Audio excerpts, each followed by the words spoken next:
following up on that question, after two tough losses and a very close win against Azusa, how well did you sleep after a big win like that over Dixie? I slept very good. It was nice to just nice to get back and playing the type of football we've said all along we know we're capable of. But what a special night it was in Redwood Bowl to have a sold out crowd, a beautiful night, no clouds in the sky, the moon was out, and just a crisp October night in front of a homecoming crowd like we had to play like we did, play so well.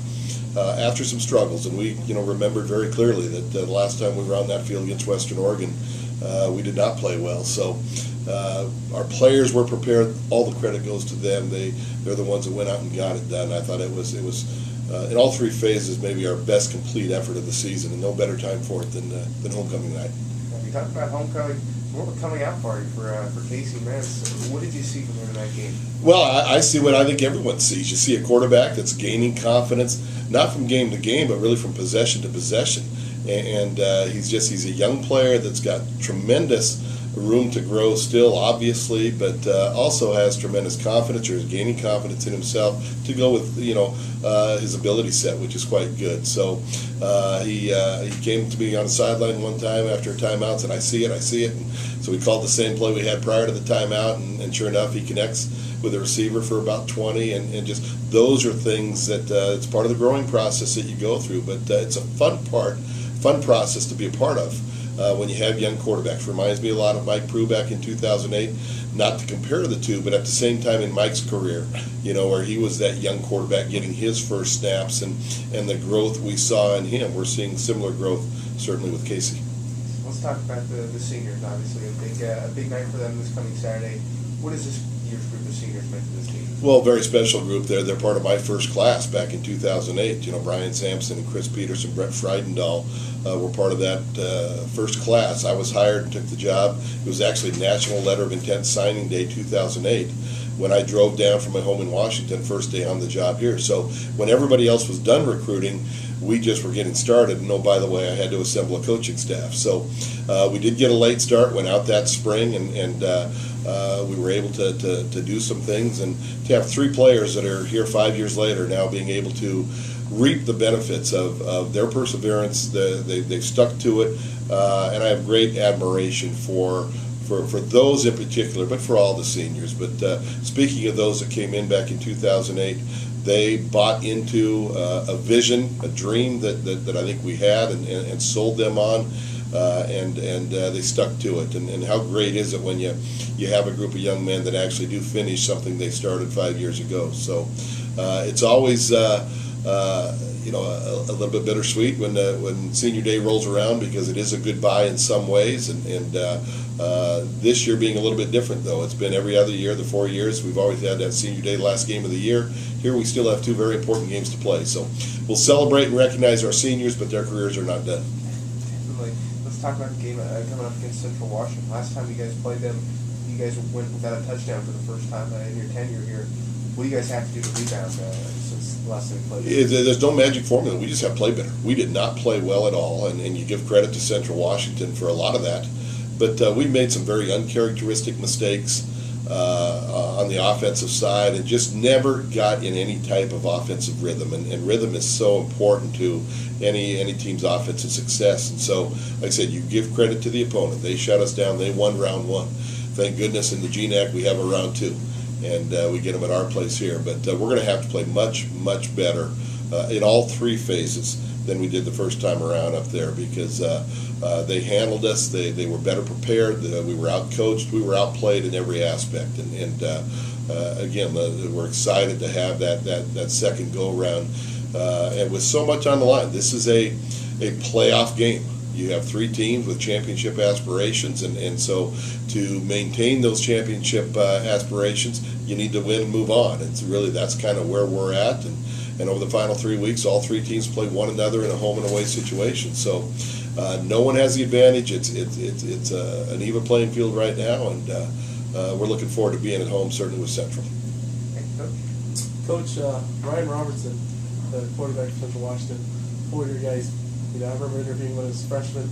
How has his I guess, progression gone in your eyes as a position coach? Well, he's been their guy, and he does what he does very well. He's not a guy that necessarily will beat you by running with his feet, by running the football, but he has the ability to hurt you doing that more from scramble situations than designed runs.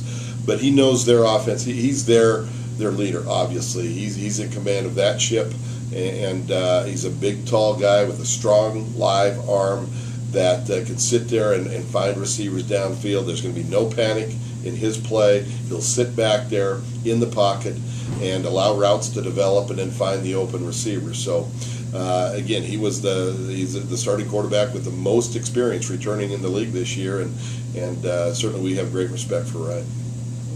And then switching over to your quarterback, you must be pleased with how Vince came out.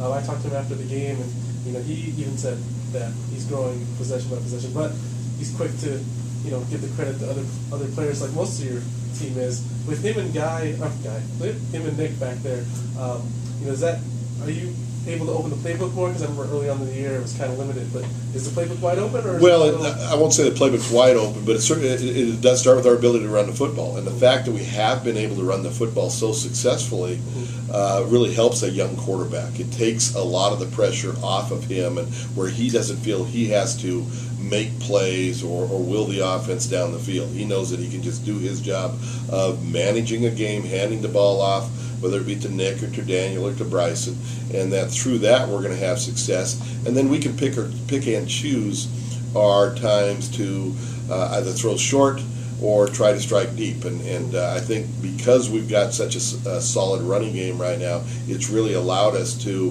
first with Alex and now with Casey, to not ask too much of them, and that has helped both of them. Okay. And then my last question. I was surprised, but I wanted to ask you if you're surprised with how much velocity Vince has on his throws. I see it every day in practice. And again, it's fun to watch him. He'll step, and when he's aggressive with the throw, he can put that thing on a line. And there's sometimes he tries to be too fine. I think that's a mistake many quarterbacks will make early on. But he's got a live arm, and it's going to get better. He's right now he's probably 180 pounds soaking wet, so he needs to get in the weight room in the off season and build himself up.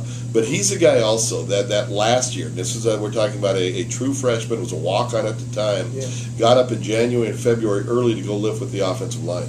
That tells you right there that there's something special about the young man. And again, it's nice. It's nice when you have players with that type of work ethic have success and get rewarded for that work.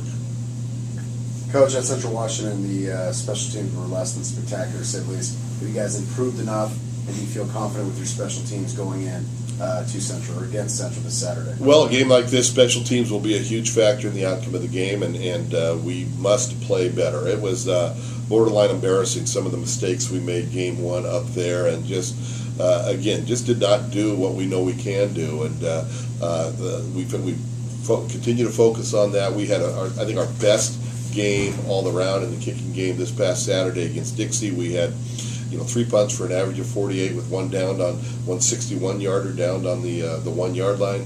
We were 3 for 3 of field goals. The opening kickoff was returned out to the 48-yard line. We had 3 or 4 tackles inside their own 20 on kickoff coverage. And then forced a fumble with their punt team. So we made great progress since that first game, but certainly our players will be reminded of that. We also know that we're going to have to be at our best. We need to expect fakes or unique situations. This is that game where you pull out all stops with everything that's riding on the outcome. So will we be better? Absolutely, and hopefully it'll be good enough. Nick, his statistically worst game of the season was at Central. He's been a monster. Looks like he's going to break Linden's record that he set the last 2 years. It stood since the 60s. Just talk about him and what you want out of him in your line this game. Well, I think before you talk about Nick, you need to acknowledge the offensive line, and we've got 5 players up there in Max Little, Elijah Rule, David Culp, Dylan Reagan, and Brett Friedendahl that are getting it done and allowing Nick and the other backs to have the success they're having. But certainly with Nick Riccadulli, he is such a focused young man. Obviously has tremendous talent, but beyond that, he's very focused. He's the first one to also deflect the praise and mention his offensive line and all that. But I think what you're seeing is also another player that's growing in our system and understanding our system a little bit better. He's a much better running back now than he was game one up at Central, in that he's much more patient. He understands the blocking schemes and where the hole is likely to be much better. I think early on in the season he'd get the ball and just go, kind of like that hose you turn on and goes all over. You're never sure who it's going to squirt. But with him, he understands better now the offensive blocking and what to read, what the pre-snap keys are for him to anticipate where that hole may be, and you see the results. But he has been a tremendous workhorse for us. Here we are 9 games into it, and obviously you got a guy that physically is not that large in stature, but he has answered the bell at every time it's rung, and he certainly is ready to help us come Saturday. Final question for me: you guys flip-flopped Elijah Rule along with Little. Clearly, the O-line is better, at least from where I sit, than they were before that. Not that they were bad, but they looked like a better product.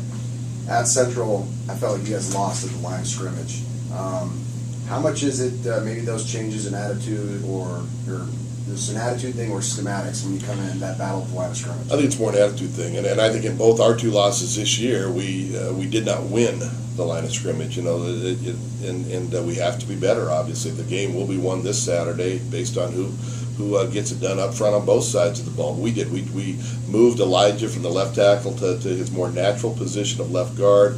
Took Max, who had been at left guard, moved him out to left tackle. So it was an easy move because they aligned side by side anyway. They worked together. But Elijah was more of a guard. He had played guard at Idaho State, so it was putting him back to a position I think where he felt most comfortable. And certainly it's paid off.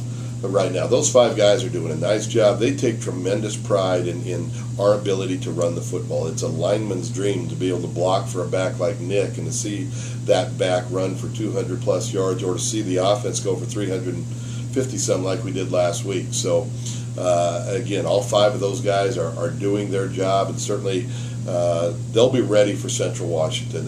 Our players have taken it to heart, our performance up there round 1. Certainly the offensive players and our lack of production offensively is something that they've had to live with, we've had to live with since that game. And so we're excited to, with so much on the line, to have them in the Redwood Bowl and hopefully another large crowd to go out and continue our quest for a championship. Can you give us a sales pitch maybe for a non-hardcore football fan, final home game of the season opportunity to come out? Why should people come out to Humboldt State football games? Well, it's the last time you get a chance to watch the Jacks in action at the Redwood Bowl until next September sometime. So, and then there's so much on. You got 2 quality football programs. It's a rivalry that has really strengthened over the last few years. The conference champion for the last 6-7 years is playing in this game. It's either been a championship that Central Washington has held or one that we have held. So there's an awful lot on the line, and as Brian said earlier, our players feed off of the crowd, and so I will make a plea to the Lumberjack faithful to come on out to the Redwood Bowl. Let's pack it one more time, one last time, help us honor the 16 seniors that we have, but and then help us move forward to victory against Central Washington. It should be a great game, 2 quality football teams, both of whom have their sights set on the conference championship. So it's got everything you want in a college football game, if you ask me. There you go.